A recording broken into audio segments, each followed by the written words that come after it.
New details about the investigation into the disappearance and murder of Maddie Soto are revealed in this documentary. This describes, among other things, what Maddie's friends have said in detail about her mother, and Stefan Stearns. He is the man that is now suspected of abusing and murdering Maddie Soto. This is the revelation of Maddie Soto's murder. The disappearance of Maddie Soto, which ultimately indirectly led to her tragic murder, has deeply affected many people. Maddie should still be here. She had recently celebrated her 13th birthday in February, surrounded by family at a party at her grandparents' house. In the photos, she seems like a happy girl, but later we might discover that behind that smile, there was a hiding, silent sadness. In later investigative reports, it was revealed to police that Maddie had been sexually abused. Investigators described the abuse as frequent at the hands of Stefan Stearns, a man with whom Maddie's mother, Jen Soto, was dating. The allegations are concerning, and so far, Stefan Stearns has not pleaded guilty to sexually assaulting and killing Maddie Soto. Police said much of the investigation into Maddie's disappearance was captured on body cam footage. During this investigation, she discovered more than 1,700 images on a Google Drive, combined with Stefan Stearns' mobile phone. Let's go back to the beginning of the matter. On the evening of February 25th, Jen Soto, Maddie's mother, reported her daughter missing. This happened after she wanted to pick up Maddie from school. So Maddie was never picked up from school. At school, they searched and checked whether she had arrived at school or perhaps had been picked up earlier. But unfortunately, Maddie was absent. No one had seen her. Mother received an email from the school saying she was absent. She also sent a message to her teacher, who checked her attendance for the entire day. He confirmed that she had not been to school at all that day. Mother thought that Maddie might have walked to the office, but this was not the case. The next question is, where did Maddie go and will she come back? There have always been a lot of questions about what the school did or didn't do when Maddie didn't show up at school. Jen Soto contacted Maddie's teacher. The conversation between the deputy sheriff and Jen Soto continued. With the name of the missing Maddie, Jen tries to provide as much detail as possible about Maddie's latest outfit. A green hoodie, white Crocs and blue or black pants, probably black shorts. She was also aware that Maddie had friends in the area, but she didn't know exactly where her friends lived. Stefan Stearns knew what Maddie was doing, despite, although this wasn't a big surprise, he would later tell the police that he took her to school that morning, but dropped her off at a church. In the crucial first moments of the investigation into the missing Maddie, suspected agents obtain more information. They ask, are there any places you know she frequents? Maybe a friend's house or other places she frequents or stays?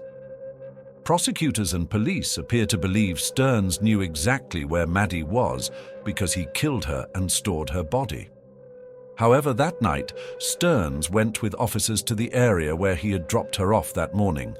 When officers asked, are they here? Stearns warning, I don't remember the exact spot, but it was somewhere near these substances. The officers repeatedly asked the same questions, and Stearns confirmed, yes, it was there. They could see the viaduct. It was a terrible situation they were in. The day after the body-worn camera footage was captured, Stearns spoke extensively with detectives. They listened to get him into a story about what happened that morning, what he did, and why. He started calculating. I woke up around 7, maybe 7:15, which is an early start for us. We had been there beforehand to get McDonald's breakfast, so we wanted to be on time. We went out the door, maybe around 7:30 or 7:45. We drove to that area and we slept in the car most of the time, just kind of napping. Before we got there, I asked if they still wanted to go. Stearns then told investigators about the moment he didn't take Maddie straight to school but dropped her off and why he did that act. Stearns said, at this stage in her life, she is very picky about which car she chooses for the school run. She prefers her mother's car, while my cars, I think, stand out a little too much. I understand, it's an image thing. It was somewhere between 8:20 and 8:40, along a part of the road near the guard, where all the electricity is, just before the viaduct. We could see the viaduct from where the MH was. It was on the side of the road, and that's where I dropped her off. She said she would go find her friends, hang out and wait for them. I asked if that would be okay, and she accepted that it was no problem. It is not unusual for children to be dropped off early, although it does not often happen that early. I do school runs for her occasionally. I said, "Okay, let her get out. Have a nice day. I love you." "I love you too," and I turned and drove away. Stearns further stated, "I kept an eye on her in my rearview mirror to make sure she was going in the right direction. She was indeed moving in that direction, but I noticed she was rummaging through her backpack, probably with something like headphones, I thought." It later turned out that she had left her phone there, so she may have been looking for her phone. But anyway, they weren't always heading in the right direction, so it seemed fine, just like any other day. Something that always struck me as odd about this case was Stefan Stearns' statement that he and Maddie accidentally left their phones in the apartment that morning. He reiterated that he had taken her to school, but explained that it was normal for her not to have her phone with her.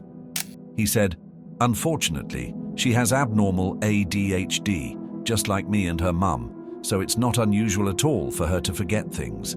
She'd forget her mind if it wasn't for me, man." Stearns, divorced, admitted that they were often forgotten, and if they wrote about that morning, she would remember it, and then he would go away. Orange County Sheriff Mina stated that Stearns was the prime suspect in Maddie's disappearance, as he believed she had been murdered in May and that Stearns had moved her body. He went on to explain that during Stearns' first arrest, he was certain Maddie was already dead when Stearns left the apartment complex with her that morning. "Our investigators have determined that Maddie was never dropped off at school on the morning of February 26th, Sheriff Mina said. "Instead, we think that she was already died by then and that Stefan Stearns lied about it." The investigation uncovered video footage showing Stearns throwing items into a trash can at the CMI apartment complex at 7:35 a.m. on February 26. Later that morning, at 8:19 a.m., Maddie's backpack and her school-issued laptop were found in the same trash bin. Investigators also discovered that Stearns returned to the complex, with Maddie visible in the vehicle, suggesting she was already deceased at the time. The arrest of Stefan Stearns followed this crucial evidence and the investigation led by authorities. They confronted him about his cell phone, which he systematically accidentally reset to factory settings on the day Maddie disappeared. As far as they know, he gave the officers permission to search his phone. He did not combine it, but voluntarily handed it over to them. Among the other things, text messages, emails, photos, and Disney photos were found on the phone. The district attorney previously told in statements that the evidence shows that there is one person responsible for Maddie's death at this time, and that person is Stefan Stearns. Shortly after that interview, on March 1st, Maddie's body found on a farm, thanks to a tip from someone who saw a person matching Stearns' description changing a flat tire the day Maddie disappeared. More than a month later, Stearns was charged with Maddie's murder. Since Stearns' arrest documents came out, so many invalid details have surfaced. Investigators say Maddie was strangled, and they claim they have surveillance footage of Stearns moving Maddie's body. Investigators discover Maddie's backpack and one of her white Crocs in a trash compactor. There are also suspicions that Maddie could be pregnant. In 2023, at 0047 on December 16th, Maddie sent Stefan Stearns a text message with a photo of 2 coins. The coins, inscribed with New Parent Decision Coin, appeared to come from Amazon.com. She followed up with 2 additional messages, asking him to pick them up for her.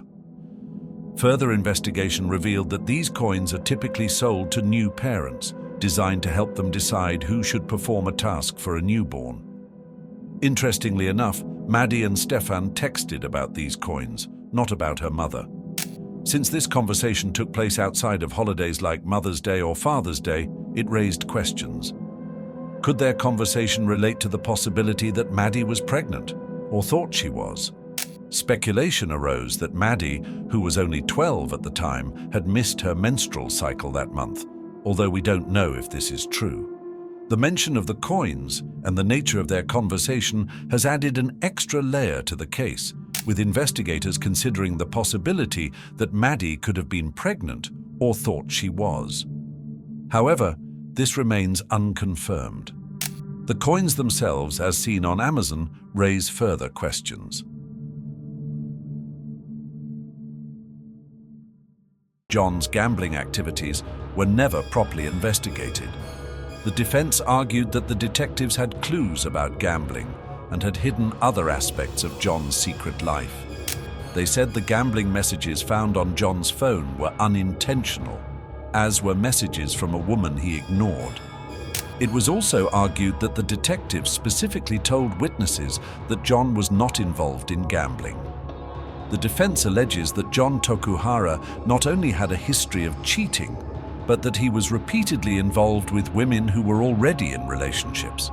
They said there was evidence of more than 200 messages with another woman, but this was not investigated further. This wasn't the first time John had disrupted someone else's relationship. It turned out that his affair with Joyce Thompson was not the first. In fact, this affair was just one of many that had led to the breakdown of previous marriages, which the defense proved through testimony from people who had previously suffered from this behavior. The murder scene defense that Eric's departure to the murder scene did not provide evidence linking him to the murder of John Tokuhara. While the prosecution argued that only Eric Thompson had a motive for murder, the defense countered by presenting witnesses who appeared to have similar motives. Daryl Feuett, whose relationship had ended due to an affair with John, was called to testify. Police had initially investigated Daryl as a person of interest, but eventually cleared him after determining he had a solid alibi and no evidence linked him to the murder. However, Daryl admitted to deleting data from his cell phone before speaking to police. He expressed his frustration at being included in the investigation, saying, "I understand why, but I think it's ridiculous." Both John DeMarco and Daryl Feuett testified that they had no reason to want John dead and that they blamed their failed relationships on their ex-partners, not John. After initially being hurt and angry, they had both moved on.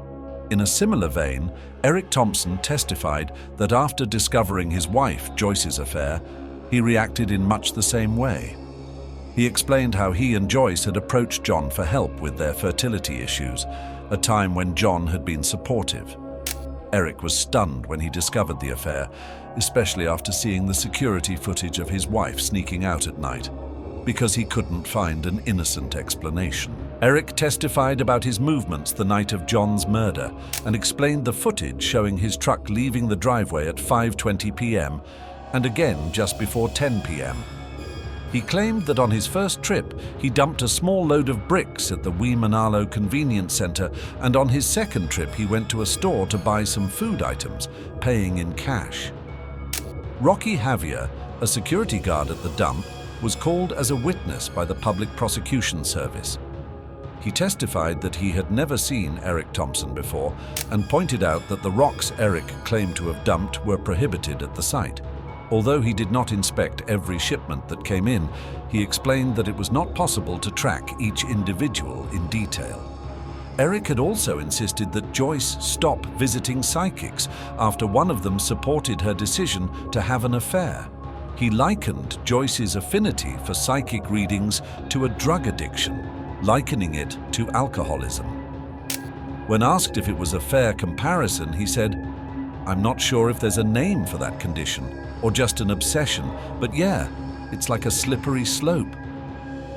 After the affair, Joyce agreed to stop seeing psychics.